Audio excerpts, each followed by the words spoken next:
Hello students, welcome back to my channel. This side Siddhi and आज हम लोग करने वाले हैं कुछ और इंडियन हिस्ट्री के इंपॉर्टेंट क्वेश्चन। जैसे कि आप लोग जानते हैं, हमारे इंडियन हिस्ट्री की ये सीरीज स्टार्ट किया है मैंने, क्योंकि आप लोग किसी भी एग्जाम की तैयारी कर रहे हो तो आपके लिए हिस्ट्री के क्वेश्चन बहुत ही ज्यादा इंपॉर्टेंट होने वाले हैं, जिसके अंदर मैं आज आपके साथ एंशिएंट, मेडिएवल, मॉडर्न और आज की वीडियो में हम वर्ल्ड के भी कुछ क्वेश्चन यहाँ पे डिस्कस करने वाले हैं।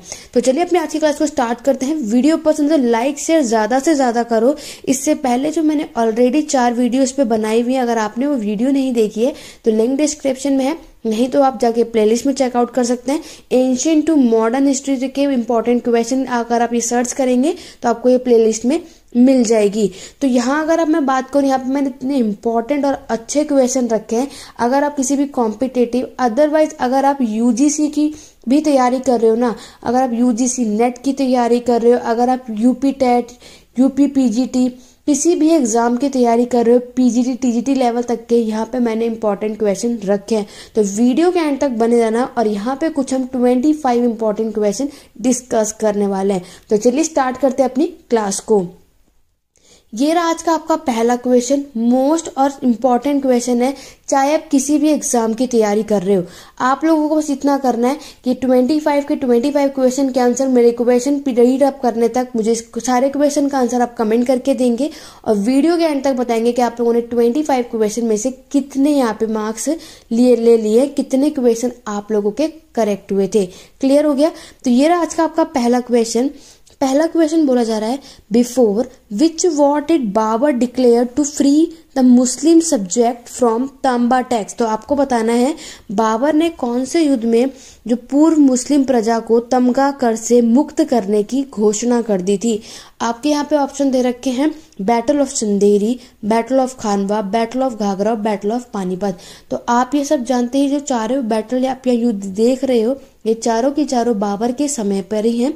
अगर मैं आपको बता दूं कि ये जो बैटल आप लोग यहाँ पे देख रहे हो, सबसे पहला अगर बैटल लगा, क्योंकि मैं आपको यहाँ पे टाइम पीरियड भी इसलिए बता रही हूँ क्योंकि आपके एग्जाम में ये सीक्वेंस में भी पूछा जाता है।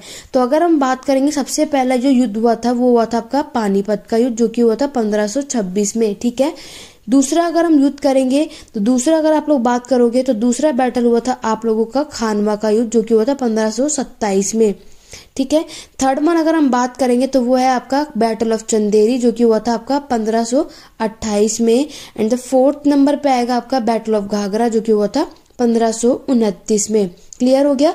और 1530 में अगर मैं बात करूं तो 1530 में जो है वो बाबर की इसमें मृत्यु हो गई थी।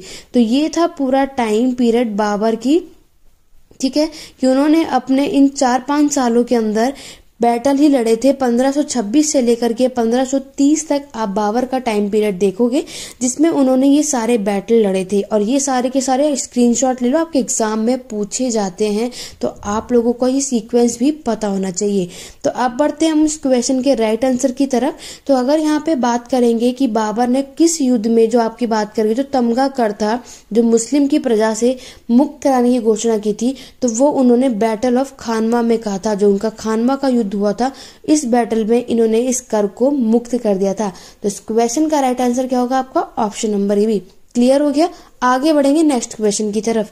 नेक्स्ट क्वेश्चन आपसे पूछा गया है, who planted the garden name Noor Afsha.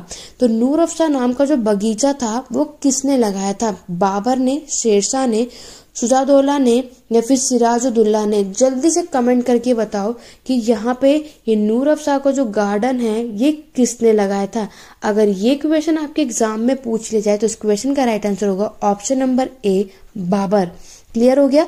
इतने इंपॉर्टेंट क्वेश्चन है, किसी भी एग्जाम की तैयारी कर रहे हो ऐसे क्वेश्चन आपको कहीं नहीं देखने के वाले। ये चैनल इसलिए हिस्ट्री का बनाया कि आप किसी भी लेवल की हिस्ट्री की तैयारी कर रहे हो, आपको ये बहुत ही काम आने वाले हैं क्वेश्चन। क्लियर हो गया? आगे बढ़ेंगे नेक्स्ट क्वेश्चन की तरफ। नेक्स्ट क्वेश्चन आपसे पूछा गया है, the company tried many experiment to increase the land revenue. यहाँ पर कंपनी ने जो है, ईस्ट इंडिया कंपनी ने बहुत सारे एक्सपेरिमेंट किए थे कि कैसे भी वो लैंड रेवेन्यू को बढ़ा सके। आपको उस सेटलमेंट सिस्टम का नाम बताना है जो कि मद्रास और बॉम्बे प्रेसिडेंसी में इंट्रोड्यूस किया गया था। आपको कंपनी ने भू राजस्व को बढ़ाने के लिए बहुत सारे कई उपयोग किए थे, कई एक्सपेरिमेंट करे थे। तो आपको बताना है कि मद्रास और बॉम्बे प्रेसिडेंसी में जो शुरू की गई थी बंदोबस्त प्रणाली का नाम बताओ। आपके ऑप्शंस दे रखे हैं permanent settlement system, British settlement system, Ryotwari settlement system and the last one is Mahalwari settlement system. Very important है क्योंकि आप लोग जानते हो जो यहाँ पे सेटलमेंट्स दिए गए हैं, आप लोगों ने जो अब तक लैंड रेवेन्यू सिस्टम पढ़ा है वो हम लोगों ने 3 पार्ट में पढ़ा है। पहला आपका था स्थायी बंदोबस्त, दूसरा अगर बात करूंगी तो आपका रैयतवाड़ी बंदोबस्त और द लास्ट वन है वो आपका है महलवाड़ी। ये 3 लैंड रेवेन्यू सिस्टम देखने को मिलता है। लेकिन आपसे क्वेश्चन में पूछा है मद्रास और बॉम्बे की प्रेसिडेंसी की शुरुआत जो है वो किसमें हमें देखने को मिलता है, तो इस क्वेश्चन का right answer option number C, Ryotwari settlement system. तो इस क्वेश्चन का राइट आंसर क्या होगा आपका ऑप्शन नंबर सी। तो यहाँ पर अगर मैं बता दूं रैयतवाड़ी सेटलमेंट सिस्टम क्या होता है, रैयतवाड़ी सिस्टम में क्या होता है कि ईस्ट इंडिया कंपनी जो थे, जो ब्रिटिशर्स थे, वो डायरेक्ट फार्मर से टैक्स लेते थे। ठीक है, बीच में यहाँ पे किसी को ना जमींदार्स को रखते थे, ना ही कोई ट्रेडर्स, ना कोई किंग्स। ठीक है, यहाँ पर अगर आप देखोगे तो ये डायरेक्ट टैक्स किससे जाके लेते थे, फार्मर से लेते थे। तो इसलिए इस क्वेश्चन का राइट आंसर क्या होगा option number C, Ryotwari system. Okay, आगे बढ़ेंगे। यहाँ पर आप देख सकते हो रैयतवाड़ी सेटलमेंट जो इंट्रोड्यूस किया था इंडिया के साउथर्न पार्ट में किया गया था और ये पूरे हमारे साउथ इंडिया में हमें देखने को मिलता है। पूरे साउथ इंडिया में फैल चुका था, एक्सटेंड हो चुका था। मद्रास हमारे साउथ वाले पार्ट में है भारत के, और बॉम्बे भी हमारे साउथ वेस्ट के भारत के हिस्से में आता है। ठीक है, और यहाँ पे कंपनी आप देख रहे हो कि ये लोगों ने, ब्रिटिशर्स थे, ये 3 तरीके लैंड रेवेन्यू के तरीके से इन लोगों ने टैक्सेस लेने शुरू किया था। तो ये कुछ इंपॉर्टेंट पॉइंट है, आपको इन सारी चीजें याद रखनी है। मद्रास और बॉम्बे प्रेसिडेंसी जरूर आपके एग्जाम में पूछा जाता है। आगे बढ़ते हैं नेक्स्ट क्वेश्चन की तरफ। नेक्स्ट क्वेश्चन भी बहुत अच्छा और इम्पोर्टेंट क्वेश्चन है। Why was there a popular demand for Indian indigo, Italy, France और ब्रिटेन? आपको यहाँ बताना है कि इटली, फ्रांस और ब्रिटेन में भारतीय नील की लोकप्रिय मांग क्यों थी। आप लोग ये बात जानते हैं कि यहाँ पर नील उगाने का भी हमें मॉडर्न टाइम में देखने को मिलता है। ठीक है, तो यहाँ पर इटली, फ्रांस और ब्रिटेन में यहाँ पे क्यों इतनी भारतीय नील, जो इंडियन की इंडिगो थी, उसकी डिमांड इतनी क्यों थी? आपके ऑप्शन दे रखे हैं। भारत नील का सबसे बड़ा उत्पादक था और कई अन्य देश नील का उत्पादन नहीं करता था, इसी वजह से। दूसरा ऑप्शन है कि दूसरे जो शहर हैं उन्होंने नील का आयात करने से क्या कर दिया, बैन कर दिया, प्रतिबंध लगा दिया था। तीसरा ऑप्शन है इंडिगो को जो है आयात कर मुक्त कर दिया था, मतलब उस पर टैक्सेस हटा दिए गए थे। And the last one is Indigo जो है नील का उपयोग जो है कपड़ों को रंगने के लिए किया जाता था, इसीलिए उसकी भारी मांग थी। जल्दी से इसका राइट आंसर बताओ कि इटली, फ्रांस और ब्रिटेन में जो इंडियन का इंडिगो था उसकी सबसे ज्यादा डिमांड क्यों थी? क्योंकि यहाँ पर इंडिगो जो नील है उसको डाई, कपड़े को रंगने के काम आता था, इसीलिए इसकी सबसे ज्यादा डिमांड थी। तो इस क्वेश्चन का राइट आंसर क्या होगा आपका ऑप्शन नंबर डी। ठीक है, क्योंकि आप लोगों ने इसको पढ़ा भी होगा, बहुत अच्छे से समझा होगा, क्योंकि इंडिगो जो है ये अगर कहीं भी इसको उगाया जाए जमीन पर तो बहुत समय तक वो जमीन बंजर हो जाती है। ठीक है, इस वजह से भी फार्मर्स इसके अगेंस्ट रहे थे, उन्होंने भी कुछ रिवॉल्ट्स किए थे। ठीक है, बहुत सारी प्रॉब्लम भी फेस आउट यहाँ पे इंडियन के फार्मर्स को देखने को भी मिलती है। बट ये यहाँ पे आपसे पॉपुलर डिमांड इसलिए पूछा गया क्योंकि आप लोग जानते हो जो इंडिगो है, जो नील है, वो किस काम आते हैं, कपड़ों को नीला करने में, उसको रंगने में काम आता है। आगे बढ़ेंगे नेक्स्ट क्वेश्चन की तरफ। नेक्स्ट क्वेश्चन आपसे पूछा गया है जो परमानेंट सेटलमेंट है, जो स्थायी बंदोबस्त था बंगाल का, वो कौन से ईयर में इंट्रोड्यूस किया गया था? 1793, 1800, 1815 या 1780 में। अगर हम बात करेंगे जो आपका ईस्ट इंडिया कंपनी ने जो हमारे लैंड रेवेन्यू सिस्टम दिए थे, उसमें से जो सबसे पहला था वो हमारा परमानेंट सेटलमेंट था। परमानेंट मतलब स्थायी था, फिक्स था। यहाँ पे टैक्सेस जो लिए जाते थे वो फिक्स होते थे, चाहे इंसान की कंडीशन कैसी भी हो, फ्लड आ जाए, नेचुरल कैलेमिटीज की सिचुएशन भी आ जाए, तब भी उनकी टैक्सेस जो भी उनका फिक्स किया जाता था वो फिक्स रहता था। ठीक है, तो परमानेंट सेटलमेंट की अगर मैं बात करूँ वो हमें 3 जगह देखने को मिलता है, बंगाल, बिहार, ये भी आपसे पूछा जाता है। ठीक है, तो इसलिए मैं आपको सारी चीजें बता रही हूँ, बंगाल, बिहार और उड़ीसा में। क्लियर हो गया? तो हमें स्थायी बंदोबस्त इन 3 जगहों में देखने को मिलता है। ईयर आपसे एग्जाम में पूछा जाए तो उसका राइट आंसर ऑप्शन नंबर ए होगा 1793 में। तो इस क्वेश्चन का राइट आंसर क्या होगा? 1793। अगर हम परमानेंट सेटलमेंट की बात करेंगे तो परमानेंट सेटलमेंट जो बंगाल का अगर हम देखेंगे, इसका जो पहला गवर्नर जनरल देखोगे लॉर्ड कॉर्नवालिस, वेरी इंपॉर्टेंट है, एग्जाम में ये भी पूछा जाता है कि कौन सा उस समय गवर्नर जनरल था, तो लॉर्ड कॉर्नवालिस था। 1793 में इस स्थायी बंदोबस्त को लागू किया गया था। अगर हम इसमें बेसिकली बात करेंगे तो यहाँ पर ये कंपनी और जमींदार क्या था, यहाँ पे उनकी लैंड रेवेन्यू फिक्स थी। ठीक है, वो क्या थी? फिक्स थी। और पहला अगर यहाँ पे ये कहाँ जो ये चीजें जो स्थायी बंदोबस्त है पहले जो हमें देखने को मिलता है कहाँ लागू की गई थी, तो जैसे कि मैंने अभी आपको बताया था, बंगाल, बिहार और उड़ीसा में ये सबसे पहले इसको लागू किया गया था।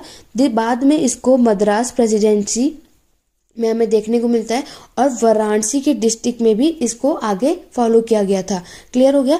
ये मोस्ट इंपॉर्टेंट है, आपके एग्जाम में पूछा जाता है। पहले आपको ईयर याद रखना है, दूसरा आपको लॉर्ड कॉर्नवालिस उस समय का गवर्नर जनरल पूछा जाता है, एंड थर्ड वन इज कौन कौन सी जगहों पर हमें स्थायी बंदोबस्त देखने को मिलता है। अगर किसी भी एग्जाम में आपको स्टेटमेंट टाइप क्वेश्चन आ जाए तो आपको यही चीज वहां पे देखने को मिलेगी। तो आपको ये सारे पॉइंट्स याद होने चाहिए, इसीलिए मैं आपको यहाँ पे डिटेल में समझा रही हूँ। आगे बढ़ेंगे नेक्स्ट क्वेश्चन की तरफ। मोस्ट इंपॉर्टेंट क्वेश्चन है, यहाँ पे आपको निज और रायोटी का मतलब बताना है कि निज और रायोटी से आप लोग क्या समझते हैं। पहला ऑप्शन है, ये नील के 2 मुख्य व्यापारिक केंद्र थे, the 2 main trading centre of Indigo. दूसरा ऑप्शन है, ये 2 मेन एरिया है जहां पर नील जो है उगाई जाती थी भारत में। तीसरा है, ये 2 इंपॉर्टेंट सिस्टम है इंडिगो कल्टीवेशन की। या फोर्थ वन है, ये 2 मेन सेक्ट हैं, ये 2 ग्रुप है जमींदार्स के।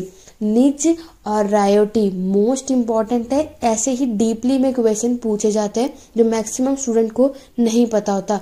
मैं आपको यही सजेस्ट करूंगी, यहाँ पे हम जो 25 क्वेश्चन को डिस्कस कर रहे हैं, जिस भी क्वेश्चन का आंसर आप दे पा रहे हैं बहुत अच्छी बात है। जिस क्वेश्चन का आंसर आप लोगों ने कभी देखा नहीं, आपने वो क्वेश्चन नहीं सुना या पता नहीं है, उस क्वेश्चन को एक साइड पे आप नोट डाउन कर लो, उसके बारे में पढ़ो, ताकि ऐसे क्वेश्चन आपके यूजीसी नेट में पूछे जाते हैं। ठीक है, या आप किसी भी टेट एग्जाम की तैयारी कर रहे हो, पीजीटी के या टीजीटी लेवल की भी तैयारी कर रहे होगे, वहां पे आपको ऐसे ही क्वेश्चन देखने को मिलेंगे। तो उसके लिए आप लोगों को क्या करना है, जितने भी यहाँ पे क्वेश्चन आपको लग रहा है आपने नहीं पढ़े हैं, आपको क्वेश्चन का आंसर आप हिंट भी नहीं लगा पा रहे हैं, गैस भी नहीं कर पा रहे कि इसका आंसर क्या होगा, तो उस क्वेश्चन को आप अच्छे से एक साइड नोट डाउन कर लो और उसके बारे में पढ़ो, ताकि आप उन क्वेश्चन को आगे आके आने वाले एग्जाम में आप उनको कर पाए। अगर मैं आपको बताऊं निज और रायोटी, तो स्टूडेंट इसका ये एक दोनों क्या है, ये 2 इंपॉर्टेंट सिस्टम है इंडिगो कल्टीवेशन की। ये नील की खेती के लिए 2 महत्वपूर्ण प्रणालियां हैं। तो इस क्वेश्चन का राइट आंसर क्या होगा? Option number C. तो मैं आपको बता दूं निज और रायोटी होता है। निज और रायोटी ये इंडिगो नील उगाने के लिए ये 2 तरीके होते हैं। एक तो मैंने आपको क्या बताया, रायोटी सिस्टम, मतलब जो ब्रिटिशर्स थे वो किसानों से जो फोर्सफुली नील उगवा रहे थे, वो होता है आपका रायोटी। निज की बात करें, जो अपने ही जमीन पर, ठीक है, अपने ही लैंड पर जो लोग नील उगा रहे थे, उसे निज कल्टीवेशन कहा जाता है। तो आपके आने वाले एग्जाम में ये दोनों के बारे में पूछ लिया जाएगा कि इन दोनों में क्या डिफरेंस था और इन दोनों का यह मतलब क्या था। ये मैंने आपको बता दिया कि ये इंडिगो कल्टीवेशन है। निज जो अपने ही जमीन पर खुद हम लोग यहाँ पे नील उगाते थे, और रायोटी वो फार्मर जो east India company forcefully farmer से यहाँ पे नील की खेती करवाते थे। आई होप अब आप इस क्वेश्चन का आंसर इन फ्यूचर जब भी आपके एग्जाम में आएगा तो आप इजिली से दे पाएंगे। आगे बढ़ेंगे नेक्स्ट क्वेश्चन की तरफ। नेक्स्ट क्वेश्चन आपसे पूछा गया है, how did the company asked the raja to collect revenue. यहाँ पर कंपनी ने राजाओं को राजस्व इकट्ठा करने के लिए कैसे कहा था? Raja had to give it in the form of jewellery and gold. यहाँ पे जो कंपनी है ईस्ट इंडिया कंपनी, उन्होंने जो राजा को बोला था कि रेवेन्यू आप किस फॉर्म में कलेक्ट करोगे, ज्वेलरी लेकर, गोल्ड लेकर, इस तरीके से। दूसरा ऑप्शन है raja had to give it from their treasury, अपना खजाना देने थे।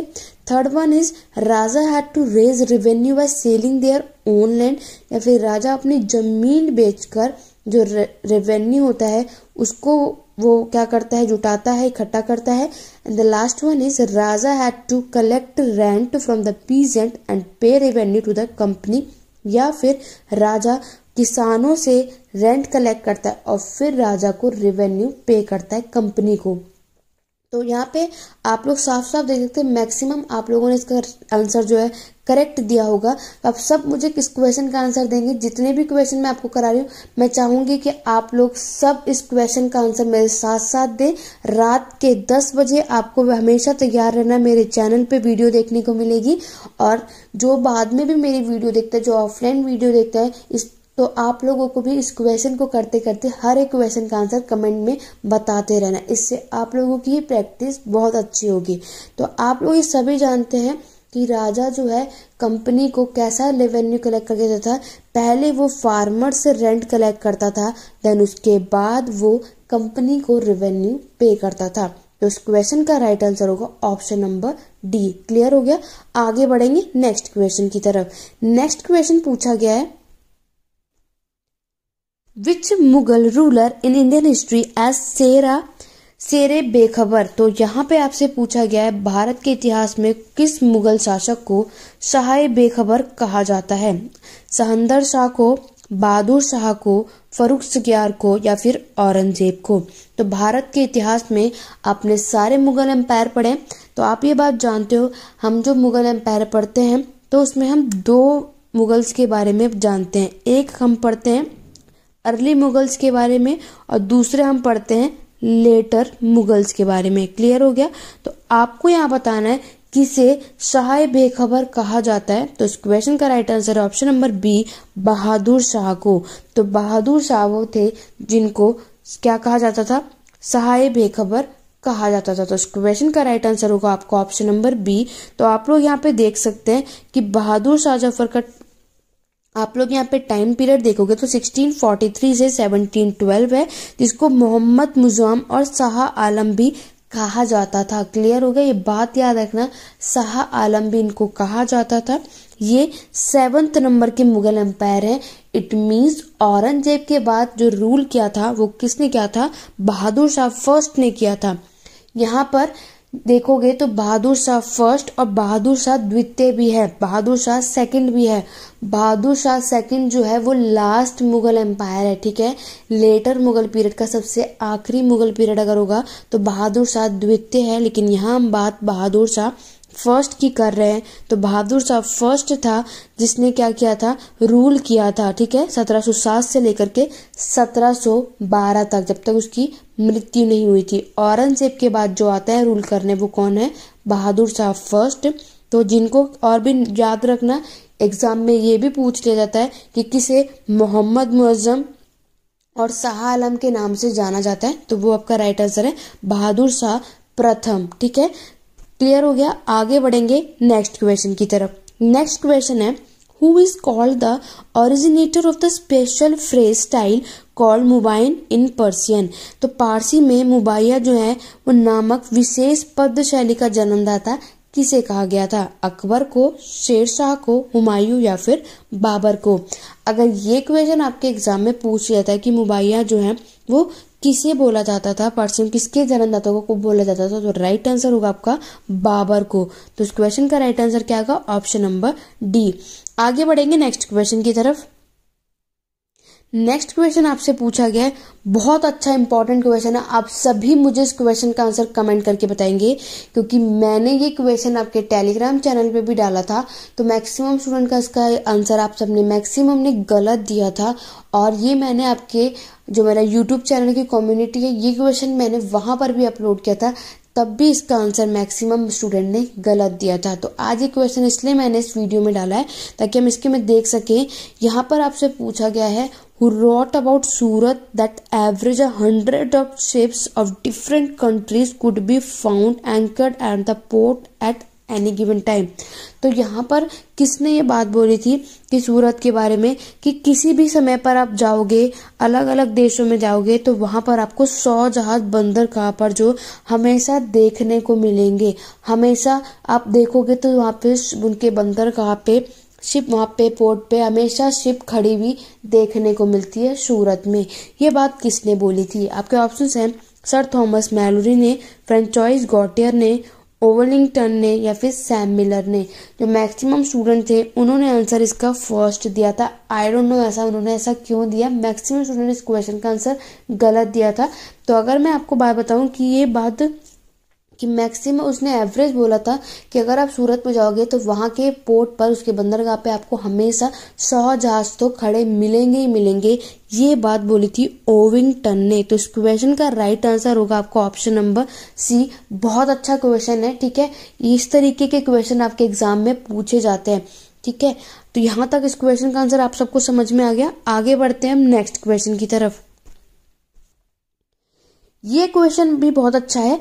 आपसे यहाँ पूछा गया था in the region of Pallavas the assembly of Brahmin land owner was known as. इस क्वेश्चन को बहुत अच्छे से करना, चाहे तो इस क्वेश्चन को पहले आप अच्छे से समझ लो, इसको फिर नोट डाउन जरूर करना। ये क्वेश्चन भी बहुत अच्छा है। यहाँ आपसे पूछा जो पल्लवों के शासनकाल में ब्राह्मण जमींदारी की जो सभा होती थी उसको क्या कहा जाता था? नगरम, उर, सभा या इसमें से कोई भी नहीं। इस क्वेश्चन का आंसर मैं आप सभी से चाहूंगी, चाहे आप अभी मेरी वीडियो देख रहे हो या ऑफलाइन देखोगे, बाद में देखोगे, इस क्वेश्चन का आंसर आप सब मुझे बताओगे। साथ ही साथ आप मुझे ये भी बताओगे कि नगरम, उर और सभा ये सब में किसको क्या क्या कहा जाता था, ठीक है। ये सब आपके एग्जाम में पूछा जाता है और यहीं पे बच्चे मैक्सिमम स्टूडेंट्स को कंफ्यूज जाते हैं। इसीलिए मैंने यहाँ पर इस बार ऐसे क्वेश्चन रखे हैं कि मैं आपको यहाँ पे सब कुछ डिटेल में बता सकूं, क्योंकि बहुत से स्टूडेंट है क्वेश्चन ढंग से नहीं पढ़ते हैं और जल्दी से पढ़ लेंगे। अच्छा, पल्लवास की बात हो रही है तो यहाँ पर देख लेंगे और आंसर कुछ भी लगा देंगे। तो हम इसको अच्छे से समझेंगे। तो यहाँ पर आप लोग देख रहे हो, यहाँ पर जो ब्राह्मण के लैंड ओनर्स होते हैं उनकी असेंबली के बारे में पूछा गया है। तो उनकी सभा को कहा जाता था स्टूडेंट सभा। तो इस क्वेश्चन का राइट आंसर क्या आपका ऑप्शन नंबर सी। क्लियर हो गया? बहुत ध्यान से क्वेश्चन समझना। यहाँ पर assembly of Brahmin land owner question में ये चेंज कर देता है। अगर आपसे पूछा जाता कि पल्लवास के समय पर, पल्लवास के शासन काल पर जो फार्मर्स होते हैं, जो फार्मर्स की असेंबली होती थी, फार्मर्स होते थे, उनको क्या कहा जाता था, तब आपका राइट आंसर क्या होता? उर, ठीक है। तब आपका राइट आंसर होता उर। अगर आपसे पूछ लिया जाता ग्रुप ऑफ ट्रेडर्स, जो ट्रेडर्स होते थे उनके समूह को क्या कहा जाता था, तब आपका राइट आंसर होता नगरम। क्लियर हो गया? तो ये सारे पॉइंट आपको पता होने चाहिए। अगर ब्राह्मण लैंड ओनर की असेंबली सभा की बात हो रही है तब राइट आंसर आपका सभा है। अगर फार्मर्स की बात हो रही है, किसानों की बात हो रही है, तो उनको क्या कहा जाता है? उन्हें उर कहा जाता था। और जो ट्रेडर्स का समूह होता था उसको क्या जाता था? उसे नगरम कहा जाता था। तो इसीलिए क्वेश्चन मैंने रखा कि तीनों पॉइंट आप लोगों को अच्छे से समझ में आ जाए। इन तीनों में से कुछ भी आपके एग्जाम में आपको क्वेश्चन देखने को मिल सकता है। अगर हम यहाँ पे देखोगे आप लोग डिटेल में, the ruling up to the Kaveri delta, याद रखना जो ये लोग शासन करते थे, कौन सा डेल्टा था आपका? कावेरी डेल्टा। पल्लवास के समय की बात कर रहा है यहाँ पे। लोकल असेंबलीज होती थी बहुत, उसको सभा कहा जाता था, जिसे ब्राह्मण लैंड ओनर। तो ठीक है, यहाँ पर आप देख सकते हो सभा यहाँ पे की जाती थी, जहाँ पर जो ब्राह्मण जमींदारों की होती थी। नेक्स्ट अगर आप देखोगे असेंबली फंक्शन थ्रू सब कमिटी दिस लुक्ड आफ्टर, इसमें जो सभा बैठाई जाती थी, यहाँ पे जो असेंबली होती थी, इसमें इरिगेशन, एग्रीकल्चर ऑपरेशन, रोड कैसे बनानी है, टेम्पल्स, इन सब के बारे में यहाँ पे डिस्कस होता था। ये सारी बातें यहाँ पे देखभाल की जाती थी कि कब हमें क्या करना है, कैसे करना है, ठीक है। कोई सड़क खराब हो गई है तो उस पर ध्यान देना है। तो ये सारी चीजें हमें इस असेंबली में, इस सभा में देखने को मिलती है। और मैंने आपको बता दिया किसानों के लिए कहा जाता है, और जो नगरम होता है, जो व्यापारी होते हैं उनके समूह को सभा को क्या कहा जाता है, नगरम कहा जाता है। अब जल्दी से आप सब इसका स्क्रीनशॉट ले लो, बहुत ही इंपॉर्टेंट और अच्छा क्वेश्चन है, आपके आने वाले एग्जाम के लिए बहुत ही ज्यादा हेल्पफुल है। आई होप अब आपको ये तीनों, अगर इन तीनों में से कुछ भी आपके एग्जाम में पूछ लिया जाए तो आप इसको इजीली से कर पाएंगे। पल्लवा से आपको यही क्वेश्चन जरूर देखने को मिल सकता है, अगर पल्लव से क्वेश्चन आपसे ये पूछा जाएगा। आगे बढ़ेंगे नेक्स्ट क्वेश्चन की तरफ।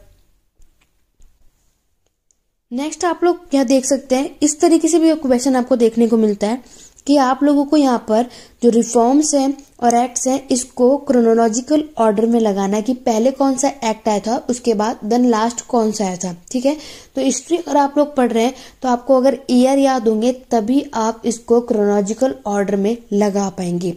तो इस तरीके के क्वेश्चन भी आपको आने चाहिए। तो जल्दी से इस क्वेश्चन का राइट आंसर बताओ कि सबसे पहले इसमें जो रिफॉर्म आप लोग देख रहे हैं, पहला बोला है Ilbert bill, doctrine of lapse, prohibition of Sati act या window remarriage act.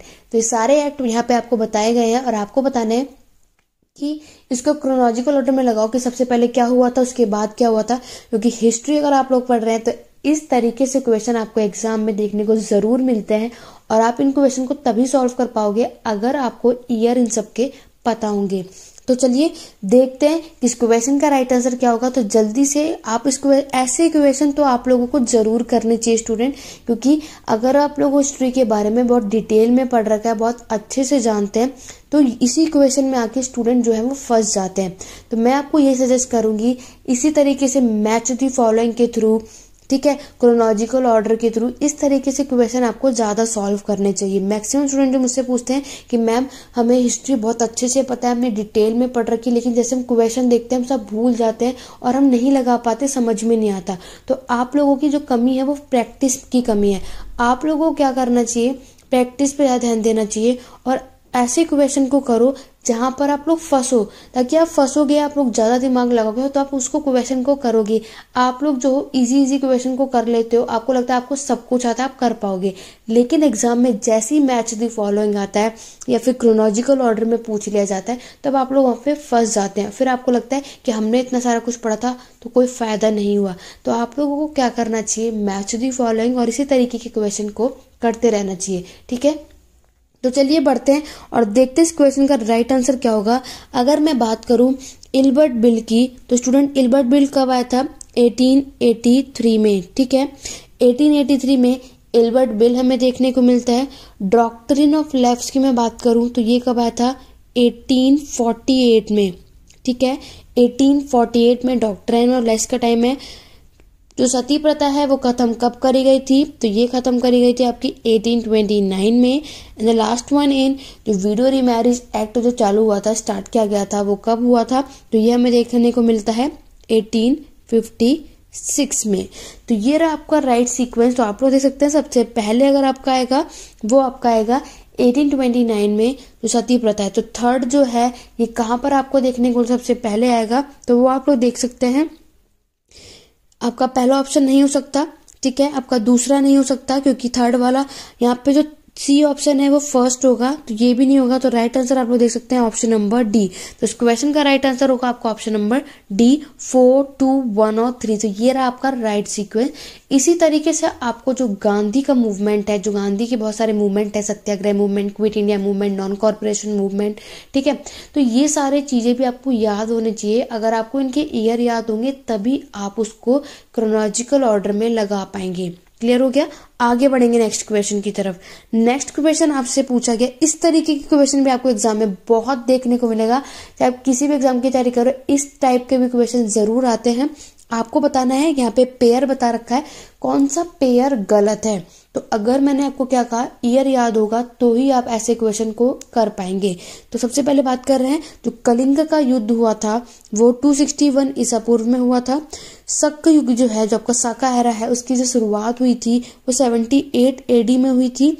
Third one is जो मुस्लिम लीग की शुरुआत हुई थी वो 622 यानी 622 एडी में हुई थी। और औरंगजेब की जो मृत्यु हुई थी वो 1709 ईस्वी में हुई थी। तो इसमें से आपको बताना है कि कौन सा ऑप्शन गलत है, कौन सा पेयर गलत बताया गया है।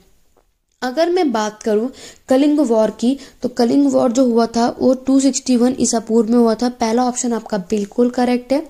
अगर मैं बात करूँ शाका एरा की हमें शुरुआत देखने को मिलती है वो 78 एडी में, ये भी क्वेश्चन का आंसर बिल्कुल सही है। अगर मैं बात करूं मुस्लिम एरा की, जो मुस्लिम युग की शुरुआत हुई थी वो 622 की में ईस्वी में ही हुई थी, ये ऑप्शन भी आपका सही है। अब आपकी बात करते हैं औरंगजेब की मृत्यु। तो औरंगजेब की मृत्यु 1709 में नहीं 1707 में ही हो चुकी थी। ठीक है, अभी मैंने इससे पहले जो क्वेश्चन आया था बहादुर शाह वाला, मैंने आपको बताया था बहादुर शाह की मृत्यु 1707 में हुई थी। उसके बाद बहादुर शाह फर्स्ट आए थे और उन्होंने 1707 से लेकर के 1712 तक राज किया था। ठीक है, तो इस क्वेश्चन का जो इनकरेक्ट पेयर आपको देखने में मिलता है वो है आपका Aurangzeb, option number option number D. Clear हो गया। तो औरंगजेब की जो मृत्यु हुई थी वो 1709 में नहीं 1707 में हो गई थी। क्लियर हो गया। तो ये कुछ इंपॉर्टेंट क्वेश्चन है इस तरीके से, क्योंकि मैं पूरी कोशिश करती हूँ कि आपको हर एक टाइप का क्वेश्चन यहाँ पे रखूं कि आप लोग यहाँ पे ये भी देख लो कि आप कैसे क्वेश्चनों में फंस रहे हो। ठीक है, आपको इसी प्रैक्टिस के थ्रू ही पता चलेगा। तो आपको इसी सीरीज में मेरे साथ बने रहना है। अभी तक मेरे चैनल को सब्सक्राइब नहीं किया, कर लो, आगे ऐसी बहुत वीडियोस आने वाली हैं। ठीक है, ताकि आपकी प्रैक्टिस भी चलती रहे, हम पढ़ते भी रहेंगे, प्रैक्टिस भी करते रहेंगे। और आप कैसे क्वेश्चन में फंस रहे हो वो सब मुझे कमेंट करके ज़रूर बताना कि मैच दी फॉलोइंग में फंस रहे हो, इनकरेक्टली मैच में, या फिर आप लोगों को यहाँ पे बताया जा रहा है कौन सा पेयर सही है या गलत है, ताकि मैं जिस भी टाइप में क्वेश्चन में आपको प्रॉब्लम है तो मैं ज़्यादा से ज़्यादा क्वेश्चन उसी जो मेरी ये सीरीज़ बनेगी जो मैं लेकर के आऊँगी उसमें ज़्यादातर मोस्टली मैं उसी टाइप के फिर क्वेश्चन रखने की कोशिश करूँगी। तो आप मुझे कमेंट करके ज़रूर बताना कि आप लोग ज़्यादातर किस टाइप के क्वेश्चन चाहते हो, कि आपको उस टाइप के क्वेश्चन में प्रैक्टिस करोगे तभी आप उन क्वेश्चन को कर पाओगे। बढ़ते हैं अपने नेक्स्ट क्वेश्चन की तरफ। नेक्स्ट क्वेश्चन आप लोग देख सकते हैं। नेक्स्ट क्वेश्चन पूछा गया है, who among the following is not associated with the leadership of Akbar Ahmednagar campaign. आपको यहाँ बताना है इनमें से अकबर के अहमदनगर अभियान के नेतृत्व से संबंधित नहीं है। आपके ऑप्शन हैं अब्दुल रहीम कारखाना, राजा मान सिंह, शहजादा दानियाल या फिर शहजादा मुराद। तो जल्दी से क्वेश्चन का इसका आंसर कमेंट करके बताओ। क्वेश्चन बहुत ध्यान से पढ़ना, मैक्सिमम स्टूडेंट क्वेश्चन में नॉट नहीं देखते हैं, वहीं पे आपका क्वेश्चन का आंसर गलत हो जाता है। ठीक है, तो जल्दी से इस क्वेश्चन का आंसर बताओ कि इनमें से अकबर के अहमदनगर अभियान में किसका नेतृत्व से संबंधित नहीं है। तो वो थे आपके प्रिंस मुराद। तो इस क्वेश्चन का राइट आंसर क्या होगा?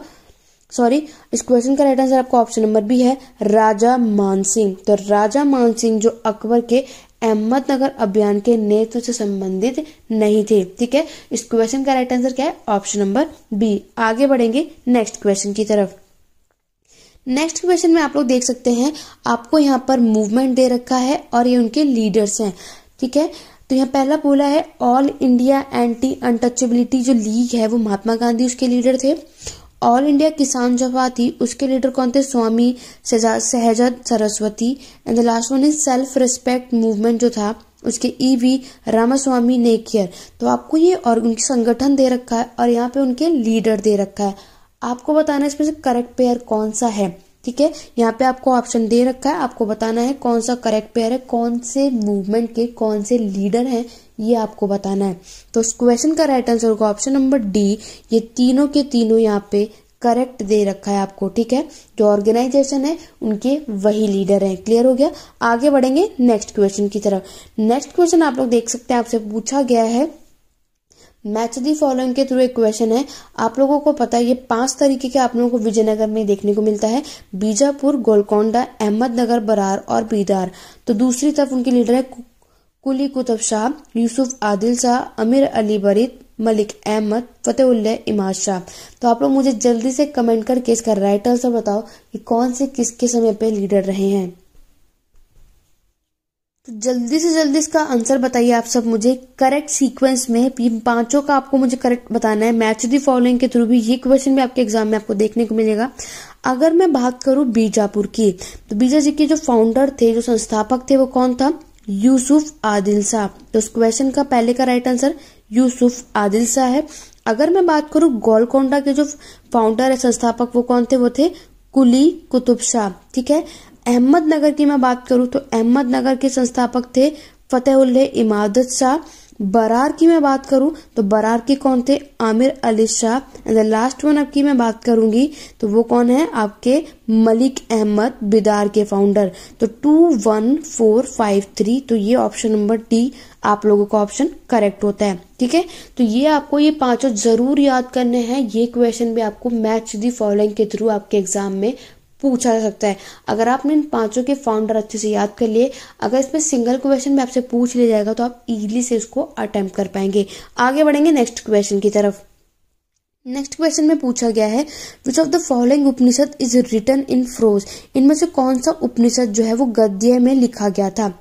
ईसा, कथा, बृहदारण्य या श्वेताश्वतर। बहुत इंपॉर्टेंट और थोड़ा डिफरेंट क्वेश्चन है। मैक्सिमम मैंने यहाँ पे ऐसे क्वेश्चन रखे जो आपने कहीं नहीं देखे होंगे, ना ही आपने ये पढ़ा होगा। ठीक है, कुछ स्टूडेंट ने शायद देखा भी ना हो या सुना भी नहीं होगा।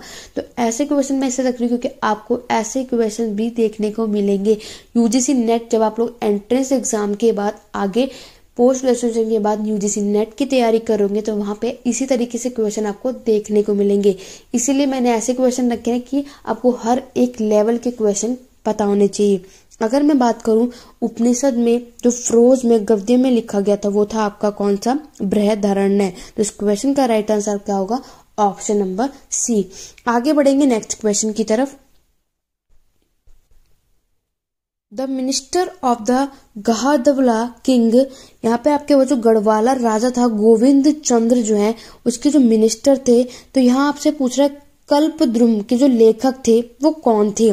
आपका है अपरार्का, चंदेश्वर, लक्ष्मीधर या फिर विज्ञानेश्वर। जल्दी से कमेंट करके बताओ। ये आपका एक बुक एंड ऑथर का क्वेश्चन है। तो जहां भी आप लोगों ने अपनी बुक एंड ऑथर की लिस्ट बना रखी है, जहां पे आपने बुक्स और उसके लेखक के बारे में जो आपने जहां पे भी नोट डाउन कर रखा है वहां पर इसको ऐड जरूर कर लेना कि यहाँ पर आपसे क्या पूछा गया है, कल्पद्रुम के जो लेखक है वो कौन थे। तो ये क्वेश्चन आपके एग्जाम में अगर पूछा जाए, अगर आपके किसी भी एग्जाम में, तो इसका राइट आंसर क्या होगा आपका, लक्ष्मीधर। तो ऑप्शन नंबर सी करेक्ट है। आगे बढ़ेंगे। यहाँ पर आप लोग देख सकते हो जो गढ़वाला है ये एक हिंदू और एक बुद्धिस्ट इंडियन डायनेस्टी थी जिसमें रूल किया गया था, इसने कन्नौज। ठीक है, तो अंत में हमें देखते हो कन्नौज के राज्य पर इन्होंने शासन किया था। ठीक है, क्लियर हो गया। यहाँ पे अगर आप फाउंडर देखोगे कन्नौज के तो गढ़वाला डायनेस्टी के थे चंद्रदेवा। उन्होंने पूरे कन्नौज पर अपना कंट्रोल बनाए रखा था। कब तक, 11वीं सेंचुरी के एंड तक। ठीक है, उसके बाद जब महमूद गजनवी ने इस पे आक्रमण कर दिया था, फिर इस पे आगे जो आता है हम लोग देखते हैं मुस्लिम। ठीक है, हमारे ट्रिपार्टाइट स्ट्रगल जो मैंने आप लोगों को पढ़ा चुकी हूँ वो सब कुछ मैंने आपको यहाँ डिटेल में बताया था। तो आपके एग्जाम में यहाँ से भी क्वेश्चन आते हैं कि आप लोग देख सकते हो जो उसके मिनिस्टर थे कौन, तो आपके यहाँ पे मिनिस्टर हैं लक्ष्मीधर। उन्होंने बहुत सारे कल्पद्रुम की जहाँ पे जितने भी कानूनी के कार्य होते थे उनके लेखक थे। तो ये इसी टाइम की बात हो रही है। मैंने जैसे कि आपको बताया था बुक्स एंड ऑथर भी आपके एग्जाम में पूछे जाते हैं। तो किस बुक में क्या बातें पता चलती है ये भी इम्पोर्टेंट है, क्योंकि इतिहास के बारे में हमें जो भी घटनाएं, जो भी चीजें हमें पता चली वो ऐसे ही नहीं पता चली है, वो किसी ट्रैवलर्स के थ्रू, किसी हिस्टोरियंस के थ्रू, ठीक है, किसी सोर्सेज के थ्रू ही हमें हर एक चीज की जानकारी मिली है। तो यहाँ पर जो कन्नौज के जो गढ़वाल डायनेस्टी ने शासन किया था, ये सारी चीजें हमें इस बुक में देखने को मिलती हैं। आगे बढ़ेंगे नेक्स्ट क्वेश्चन की तरफ। नेक्स्ट क्वेश्चन में पूछा गया है एज पर द धर्मशास्त्र व्हाट डज, आपको पूछ रहा है अनुलोम विवाह मीन। यहाँ पे पूछ रहा है धर्मशास्त्र के अनुसार अनुलोम विवाह का यहाँ पे क्या मतलब है। उच्च जाति के पुरुष और निचली जाति की महिला के साथ विवाह, एक निचली जाति के पुरुष और उच्च जाति की महिला के साथ विवाह, एक ही जाति और एक ही सेम जाति के हैं पुरुष और महिलाओं के बीच में विवाह, या फिर एक ही गोत्र के बीच में महिलाओं और एक ही गोत्र की जो महिलाएं होती हैं, पुरुष होते हैं, उनके बीच में विवाह। तो यहाँ पर आपसे अनुलोम विवाह का अर्थ पूछ रहा है एज अ धर्मशास्त्र, धर्मशास्त्र के अनुसार। तो अगर हम धर्मशास्त्र के अनुसार देखेंगे तो अनुलोम का मतलब जो विवाह होता है उसका मतलब होता है कि हायर कास्ट का मैन होना चाहिए और लोअर कास्ट की वुमेन होनी चाहिए। तो इस क्वेश्चन का राइट आंसर क्या होगा आपको, ऑप्शन नंबर ए। क्लियर हो गया। तो आगे बढ़ेंगे और यहाँ पे आप देख सकते हैं कि anulom vivah is a marriage between a higher caste का मैन और लोअर कास्ट की वुमेन होती है। अगर आपसे प्रतिलोमा विवाह पूछा जाए, ये भी नोट डाउन कर लो, अगर आपसे प्रतिलोम पूछ लिया जाए तो ये मैरिज होता है, तब यहाँ पे लोअर कास्ट का मैन होता है और हायर कास्ट की वुमेन होती है, इनके बीच का ये विवाह माना जाता है।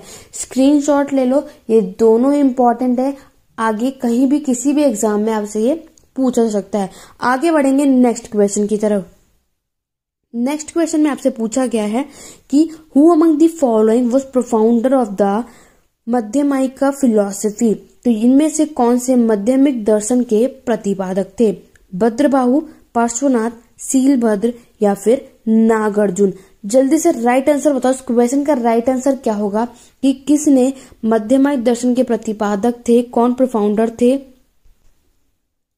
तो अगर ये क्वेश्चन आपके एग्जाम में पूछ लिया जाए कि मध्यमायिक दर्शन के प्रतिपादक कौन थे, तो वो थे नागार्जुन। तो इस क्वेश्चन का राइट आंसर होगा आपका option number D.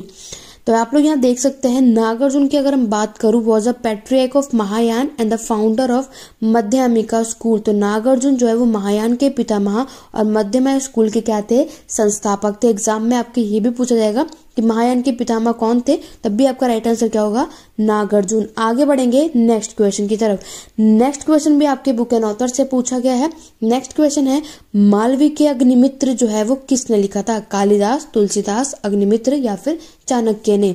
Very important है, बुक एंड ऑथर के क्वेश्चन इसी तरीके से आपको देखने को मिलेगा। अगर आपके एग्जाम में पूछ लिया जाए मालवी के अग्निमित्र जो ये बुक है ये किसने लिखी थी, तो इसका राइट आंसर होगा आपका ऑप्शन नंबर ए, कालिदास ने लिखी थी।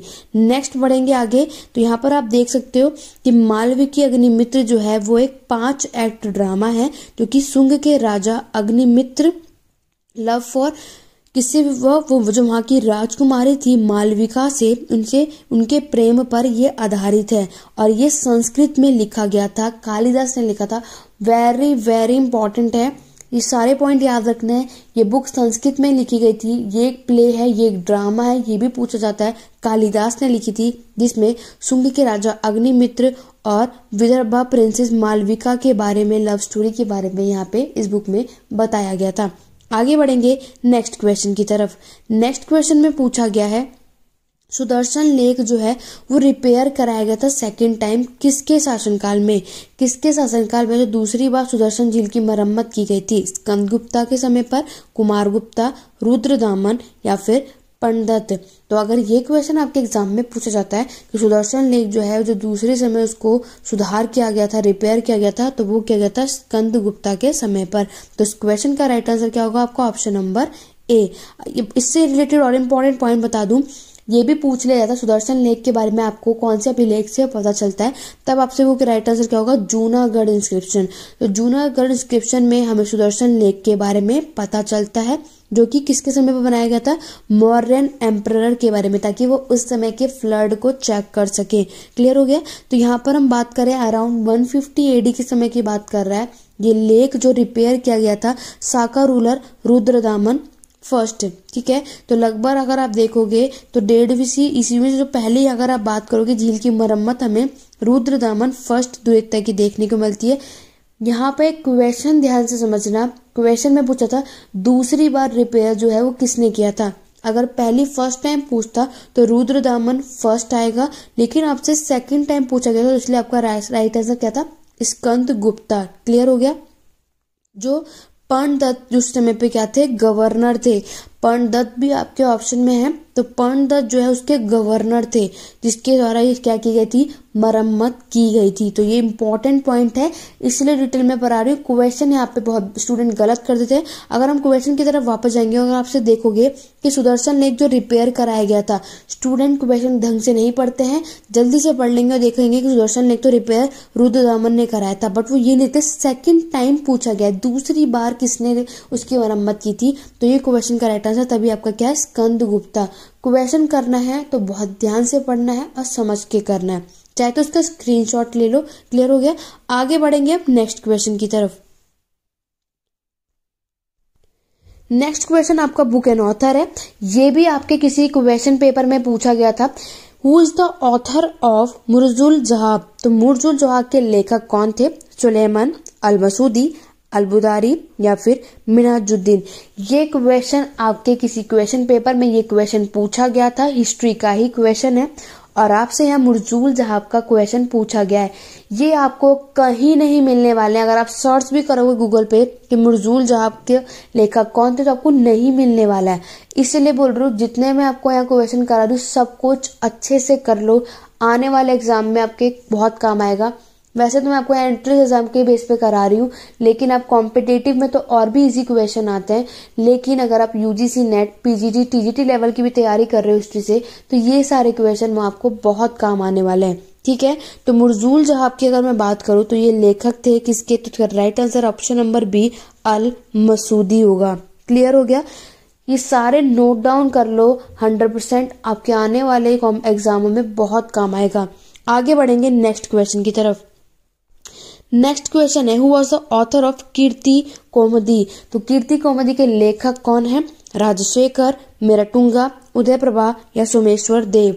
वेरी इंपॉर्टेंट है, ये भी आपके किसी क्वेश्चन पेपर में पूछा गया था। ठीक है, कि कीर्ति कौमुदी जो है इसका लेखक कौन है, तो इसका राइट आंसर क्या होगा? सोमेश्वर देव। क्लियर हो गया? तो इस क्वेश्चन का right answer option number D है। मैक्सिमम स्टूडेंट मुझे पता है बुक्स एंड ऑथर मैक्सिमम को याद नहीं है, लेकिन यही क्वेश्चन, तो इसीलिए आपको ये सारे क्वेश्चन क्या करने, नोट डाउन कर लेने, बुक एंड ऑथर तो खास तौर से। आगे बढ़ेंगे नेक्स्ट क्वेश्चन की तरफ। Which of the following human type is associated with the lower palaeolithic culture. इनमें से कौन सा मानव प्रकार निम्न पाषाणकालीन संस्कृति से जुड़ा हुआ है? होमो हैबिल्स, होमो इरेक्टस, होमो नीदरलैंडिस या फिर ग्रीमेल्डी। तो अगर आप लोगों ने मेरी वो वीडियो देखी होगी जिसमें मैंने आप लोगों को पैलियोथिक पीरियड, पूरा पाषाण काल के बारे में पूरा डिटेल में बताया था, उसमें मैंने आपको ऑलरेडी बताया हुआ था। अगर आपने वो वीडियो नहीं देखी है तो आप लोग को जाकर प्लेलिस्ट में चेकआउट कर लेना चाहिए। स्टोन एज का मैंने यहाँ पे चैप्टर पढ़ाया हुआ है। ठीक है, इंडियन हिस्ट्री का, एंशिएंट हिस्ट्री का आप लोगों को मैंने वहां बताया था। उस समय जो हमें देखने को मिलता है वो होमो इरेक्टस देखने को मिलता है। तो लोअर पैलियोथिक कल्चर में उस समय होमो इरेक्टस के बारे में आपको देखने को मिलेगा। उस समय जो लोग होते थे वो होमो इरेक्टस होते थे, कुछ वो मंकी की तरह दिखते थे और कुछ वो ह्यूमन बींग्स की तरह दिखते थे। तो इस क्वेश्चन का right answer option number B है। अगर आपको इसको डिटेल में समझना पड़ना है तो जाकर के प्लेलिस्ट में चेकआउट करो एंशिएंट हिस्ट्री के, वहां पर आपको ये मिल जाएगा स्टोन एज का। ठीक है, आगे बढ़ेंगे नेक्स्ट क्वेश्चन की तरफ। नेक्स्ट क्वेश्चन में आपसे पूछा गया है, कौन से फॉरेन ट्रैवलर था, कौन सा विदेशी यात्री ने अपने यात्रा के दौरान में 3 समुद्रों पार की यात्रा लिखकर भारत और रशिया की मैत्री का आधार जो तय किया था? निकोलो कॉन्टी, अफनासी निकेतन, जीएस लिविदेव या फिर डोमिंगो पेस। वेरी इंपॉर्टेंट, बहुत अच्छा क्वेश्चन है, क्योंकि आप लोग जानते हो आपके एग्जाम में ये भी एक क्वेश्चन पूछा जाता है। एंट्रेंस एग्जाम की भी मैं बात कर रही हूँ कि इस तरीके से क्वेश्चन जरूर आता है। आपको बताना है कौन से ट्रैवलर था, फॉरेन ट्रैवलर, जिसने इंडियन और रशिया की फ्रेंडशिप के बारे में, जर्नी अक्रॉस 3 सीज के बारे में लिखा था, बताया था, ये आधार तय किया था। अगर ये क्वेश्चन आपके एग्जाम में आता है तो राइट आंसर क्या है? अफनासी निकेतन। तो इस क्वेश्चन का राइट आंसर क्या? Option number B. बता दूं ये भी आपका एक क्वेश्चन पेपर में पूछा गया क्वेश्चन है। क्लियर हो गया? आगे बढ़ेंगे। यहाँ पर आप देख सकते हो अफनासी निकेतन है एक, ये रसिया का मर्चेंट है और one of the first European भी है जिसने ट्रेवल करा था भारत में, भारत आया था, जिसने भारत में विजिट किया था और उसने यहाँ पे अपनी ट्रिप में ये बात बताई थी, द जर्नी बियॉन्ड 3 सीज नामक की एक कथा में ये सारी बातें उसने बताई थी। क्लियर हो गया? आगे बढ़ेंगे नेक्स्ट क्वेश्चन की तरफ। नेक्स्ट क्वेश्चन में पूछा गया है, which of the following inscription is written by बलिवर्द स्टाइल। इनमें से कौन सा अभिलेख बलिवर्द शैली में लिखा गया था? आपके ऑप्शंस हैं सेरेकुना इंस्क्रिप्शन, इरागुडी इंस्क्रिप्शन, निगाली सागर इंस्क्रिप्शन या फिर रुमनदेही इंस्क्रिप्शन। तो बलिवर्द शैली के बारे में बात करूं तो ये शैली कौन सा अभिलेख में मिलता है? तो ये मिलेगा आपके इरागुर्दी एलागुर्दी अभिलेख में। तो इस क्वेश्चन का राइट आंसर क्या होगा? Option number B. कहीं जगह ये इरागुडी है और कहीं जगह पर ये इरागुरी है, तो इन दोनों में से कुछ भी अगर आपके एग्जाम में आता है तो आप लोगों ने देख लेना कि बलिवर्दी स्टाइल के बारे में आपको इरागुडी इंस्क्रिप्शन में देखने को मिलेगा। तो इस क्वेश्चन का राइट आंसर क्या होता है आपको? Option number B. आगे बढ़ेंगे नेक्स्ट क्वेश्चन की तरफ। नेक्स्ट क्वेश्चन में पूछा गया है, मौर्यन के प्रशासन के समय पर जो कुपाध्यक्ष है उसका इंचार्ज ऑफिसर को वो किस चीज का इंचार्ज था? ठीक है, तो जो ये होते हैं उपाध्यक्ष, जो प्रभारी अधिकारी थे वो किस चीज के थे? परिवहन संसाधन के, कृषि संसाधन, जल संसाधन या फिर वन संसाधन के। अगर मैं बात करूं मौर्यन एडमिनिस्ट्रेशन के जो उपाध्यक्ष होते थे वो किसके इंचार्ज होते थे, तो वो होते थे फॉरेस्ट रिसोर्सेज यानी कि वन संसाधन के। तो इस क्वेश्चन का राइट आंसर क्या होगा, ऑप्शन नंबर डी। आप सबको ये होमवर्क है, आप सब मुझे बताओगे कि बाकी के जो इंचार्ज हमें देखने को मिलते हैं मॉडर्न एडमिनिस्ट्रेशन के, उन सबके नाम आप मुझे कमेंट करके जरूर बताएंगे। मैं देखना चाहूंगी कितने स्टूडेंट को इस बारे में पता है। आगे बढ़ेंगे नेक्स्ट क्वेश्चन की तरफ। नेक्स्ट क्वेश्चन में पूछा गया है हु इंट्रोड्यूस द ओयासा टाइप ऑफ करेंसी। तो ओयासो प्रकार की जो मुद्रा है वो किसने चलाई थी, वासुदेव, कनिष्क, कुजुलकंड फाइसिस या फिर बीमा कडाफाइसिस ने। तो इस क्वेश्चन का right answer option number B, Kanishka ने। तो कनिष्क ने क्या किया था, ओयासो प्रकार की ये मुद्रा चलाई थी। आगे बढ़ेंगे नेक्स्ट क्वेश्चन की तरफ। तो स्टूडेंट ये क्वेश्चन बहुत ध्यान से समझना।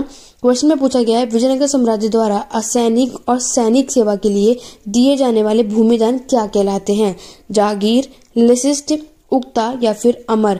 जो लैंड डोनेशन विजयनगर में दी जाती थी सिविल और मिलिट्री सर्विस के लिए, उसको क्या कहा जाता था। तो इस क्वेश्चन का आंसर आप सब मुझे कमेंट बॉक्स में जरूर बताएंगे। एक क्वेश्चन मैं आप सबके लिए होमवर्क में जरूर रखती हूँ और मैं एक्सपेक्ट करूंगी कि इस बार इस क्वेश्चन का आंसर आप सभी मोस्टली स्टूडेंट मुझे कमेंट करके जरूर बताएंगे। क्लियर हो गया। तो ये थे आपके कुछ इंपॉर्टेंट 25 क्वेश्चन। आई होप आपको आज की क्लास बहुत अच्छी लगी होगी, क्वेश्चंस भी बहुत हेल्पफुल रहे होंगे। मेरी पूरी कोशिश रहती है कि मैं आप सबके लिए मोस्ट इंपॉर्टेंट और अच्छे क्वेश्चंस लेकर के आऊँ इस बार, ताकि आप लोग किसी भी एग्जाम की तैयारी करो, आपके सारे एग्जाम आप इजीली से क्रैक कर पाए। तो ये थे आज के कुछ इंपॉर्टेंट 25 क्वेश्चन। आप सब मुझे कमेंट करके जरूर बताइएगा कि आपको 25 में से आप लोगों ने कितने यहाँ पे क्वेश्चन करेक्ट किए थे। ओके, तो चलिए आज की क्लास में बस इतना ही। वीडियो पसंद है तो लाइक करो, शेयर करो, ज्यादा से ज्यादा शेयर करो, सपोर्ट करो। अगर आपको मेरी वीडियोस पसंद आती हैं तो अभी तक मेरे चैनल को सब्सक्राइब नहीं किया है, मेरी वीडियो को फर्स्ट टाइम देख रहे हो, चैनल सब्सक्राइब कर लो, बेल आइकन जरूर प्रेस करना ताकि आने वाली वीडियोस की अपडेशन आपको मिलती रहे। ये चैनल हिस्ट्री के ऊपर, जैसे आप लोग जानते हैं, तो आप किसी भी एग्जाम की, किसी भी लेवल के हिस्ट्री के एग्जाम की तैयारी कर रहे हो, ये चैनल आपके लिए बहुत ही ज्यादा हेल्पफुल होने वाला है। यहाँ पर हम हर एक तरीके के क्वेश्चंस भी डिस्कस करेंगे। क्लियर हो गया। तो चलिए आज की क्लास में बस इतना ही। वीडियो कैसी लगी कमेंट करके जरूर बताइएगा। इस सीरीज को हम कंटिन्यू रखते रहेंगे, इसके लिए मेरे चैनल पे बने रहेगा। आज की क्लास कैसी लगी मुझे कमेंट करके जरूर बताइएगा। तो चलिए आज की क्लास में बस इतना ही। Thank you for watching.